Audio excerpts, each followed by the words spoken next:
4 বছর প্রেমের পর প্রবাস থেকে দেশে ফিরে প্রেমিকাকে নিয়ে পালিয়ে গিয়ে বিয়ে করার জেরে এক যুবকের বিরুদ্ধে মামলা হয়েছে।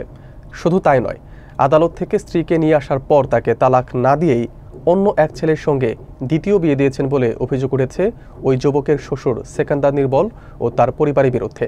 ভুক্তভোগী যুবক তার স্ত্রীকে ফিরে পাওয়ার দাবি জানিয়েছেন। অন্যদিকে সামিয়ার পরিবারের সাথে যোগাযোগের চেষ্টা করা হলেও তারা ফোন ধরেননি। বিস্তারিত থাকছে খাদিজা আক্তারের প্রতিবেদনে।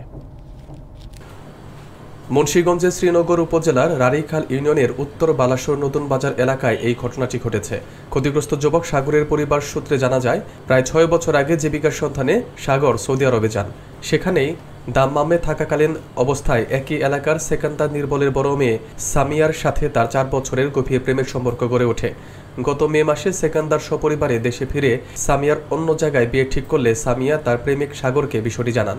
এই খবর পেয়ে গত 6 আগস্ট সাগর সৌদি আরব থেকে দেশে ফিরে আসেন এবং 18 আগস্ট সামিয়াকে নিয়ে পালিয়ে কাবিন রেজিস্ট্রি মূলে বিয়ে করেন। এরপর সামিয়ার পরিবার তাকে অপ্রাপ্তবয়স্ক দেখিয়ে সাগরের বিরুদ্ধে থানায় অপহরণ মামলা দায়ের করে। পুলিশ সামিয়াকে উদ্ধার করে আদালতে পাঠালে সামিয়া স্বেচ্ছায় সাগরকে বিয়ে করার কথা জানিয়ে তার শ্বশুরবাড়িতে থাকতে চাওয়ার জবানবন্দি দেন। আদালত তখন সামিয়াকে সেফ কাস্টডিতে পাঠান। 13 দিন সেফ কাস্টডিতে থাকার পর সামিয়ার মা বাবা তাকে সাগরের সাথে ঘর সংসার করানোর আশ্বাস দিয়ে বাড়িতে নিয়ে আসেন বলে জানা যায়। তবে অভিযোগ উঠেছে, এর কিছুদিন পরই সামিয়ার পরিবার তাকে গাজীপুরের কালীগঞ্জ এলাকার সিয়াম নামের আরেক ছেলের সাথে দ্বিতীয় বিয়ে দেয়। প্রথম স্বামী সাগর জানান, তার পাসপোর্টে সামিয়ার বয়স 19 বছর, অথচ মিথ্যাভাবে অপ্রাপ্তবয়স্ক দেখিয়ে তার নামে মামলা দেওয়া হয়েছে। সেফ কাস্টডি থেকে স্ত্রীকে আনার পর তালাক না দিয়েই তার পরিবার অন্য জায়গায় বিয়ে দিয়েছে। সাগর তার স্ত্রীকে ফেরত পাওয়ার দাবি জানিয়েছেন। এ বিষয়ে সেকান্দারের স্ত্রীর মোবাইল নাম্বারে একাধিকবার ফোন করা হলেও তিনি রিসিভ করেননি। মামলাটি তদন্তকারী কর্মকর্তা শ্রীনগর থানার এসআই মোয়াজ্জেম হোসেন জানান, সামিয়ার মা বাদী হয়ে সাগরের বিরুদ্ধে নারী ও শিশু আইনে মামলা দায়ের করেছেন এবং বর্তমানে মামলাটি তদন্তাধীন অবস্থায় রয়েছে। আসসালামু আলাইকুম, আমি সাগর। আমি সৌদি আরবে দীর্ঘ 6 বছর ছিলাম। তারপর ওই জায়গায় থাকা অবস্থায় সামিয়ার সাথে আমার সম্পর্ক হয়, রিলেশন হয়। সামিয়া সৌদি আরবে থাকতো আর বাবা মার সাথে। ওর বাবার নাম হচ্ছে সেকেন্দার, আর বাবা দাম্মাম থাকে। ওই জায়গায় আমাদের সম্পর্ক হয়। তারপরে ওরা দেশে আসে। দেশে আসার পরে সামিয়ার বিয়ে ঠিক হয়। বিয়ে ঠিক হওয়ার পরে সামিয়া আমারে বলে যে আমার বিয়ে ঠিক হয়েছে, তুমি তাড়াতাড়ি দেশে আসো। দেশে না আসলে আমি আমার বিয়ে দিয়ে দিব, তুমি তাড়াতাড়ি আসো, যেমনি পারো আমার নিয়ে যাও। তারপরে আমি দেশে আসি। আসার পরে সামিয়া আর আমি একসাথে পালিয়ে বিয়ে করি। সামিয়া নিজে আমার সাথে যায়।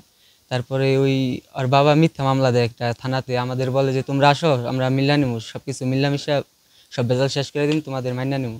কিন্তু সামিয়ার বাবা এ না করে মিথ্যা মামলা দিছে। ওর 16 বছর বানে একটা মিথ্যা মামলা দিছে, কিন্তু ওর হয়েছে 19 বছর। ওর পাসপোর্টও আছে, পাসপোর্টে জার্মানি বন্ধন সব জায়গায় 19 বছর আছে।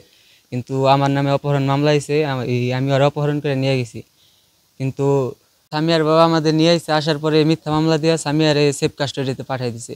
তারপর ওই জায়গায় 13 দিন জেল খাটছে। আর বাবা প্রতিদিন যাইতো, বলতো তুমি আসো আমাদের সাথে, আসো, তোমার সাগরের কাছে দিমু।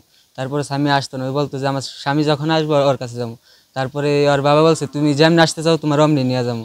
ও বলছে ঠিক আছে, আপনি যদি কোরআন শরীফ সে বলতে পারেন তাহলে আমি আপনার সাথে যাবো। তারপরে সামিয়ার সামনে কোরআন শরীফ চেয়েছে। তারপরে ওর বাবা নিয়ে এসে, তারপরে নিয়ে এসে আমার কাছে দেয় নাই। তারপরে ওর আরেকটা বিয়ে দিয়েছে জোর করে। সামিয়া আমার সাথে আসিল, 1 মাস আসিল।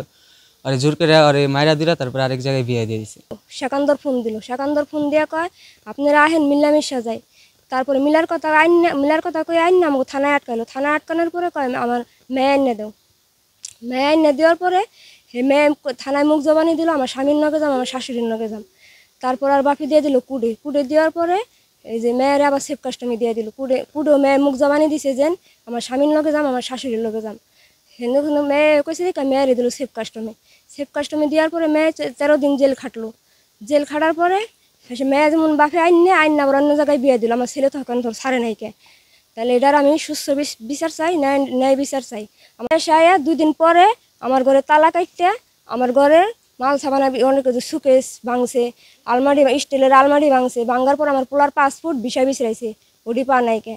তারপরে পা নাই পদে তারপর আমার ঘর খালি আসলো। খালি থাকার পরে আমার সব মাল সাবানা সব চুরি নিয়ে গেছে গা। আমার ভাইয়ের সাথে সামিয়ার সম্পর্ক, তারা বিবাহিত জড়িত হয়। বিবাহের পরে তারপর মনে করেন তার মেয়ের বাপে মেয়ের জেলখানা থেকে আইন নেয়। সে মনে করেন অন্য একজনের কাছে আবার বিয়ে দিয়ে দিছে মেয়ে। আমার ভাইয়ের ছাড়ে নেয়, তার বউ থাকা অবস্থাও সে অন্য জায়গায় বিয়ে দিয়ে দিচ্ছে তার মেয়ে। বিয়ে দেওয়ার পরে মনে করেন গেল, কিন্তু তার আগে আবার কে কাহিনী করছে, আমাদের ঘরে যত মানে চুরি ডাকাতি এগুলো করছে। মেয়ের বাপাই পাসপোর্ট ভিসা এগুলো বিচরাইছে, খুঁজছে, এগুলা মনে করেন করছে অনেক।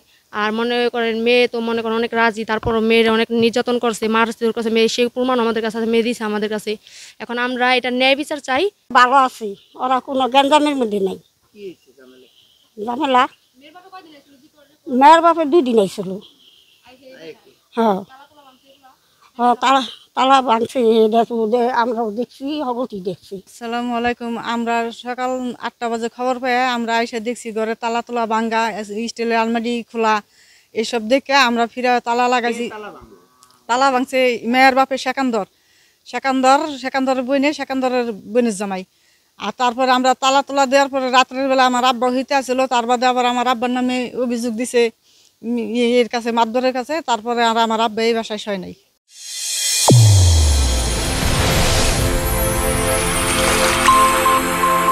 চ্যানেল A1 হৃদয়ের স্পন্দন।